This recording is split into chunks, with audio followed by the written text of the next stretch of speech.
नमस्कार, मी केतकी घोडके। मी एक clinical registered dietitian आहे। आज मी तुम्हाला समर ड्रिंक्स बद्दल काही माहिती शेअर करणार आहे। उन्हाळा वाढला की अर्थात आपल्याला खूप तहान लागते, खूप इच्छा होते काहीतरी वेगळं प्यायची। तर बरेचदा असं होतं की आपण कोल्ड ड्रिंक्स कडे वळतो किंवा स्वीटन ड्रिंक्स कडे वळतो, जे आपल्या शरीराला अर्थात चांगलं नाही। तर आज मी काही समर ड्रिंक्स घेऊन आले आहे, ज्याच्याबद्दल मी आज थोडीशी माहिती शेअर करणार आहे। तर सर्वात प्रथम आहे नंबर 1 ला कैरीचं पन्हे।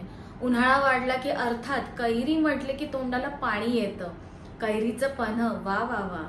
कैरीच्या पानात असलेलं विटामिन सी हे आपल्या शरीरासाठी खूप चांगलं आहे, इम्यून बूस्ट करण्यास मदत करतं।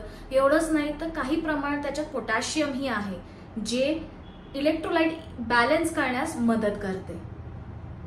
कैरीचं पन्हं घेताना पुदिना आणि जिऱ्याची पावडर घालायला विसरू नका।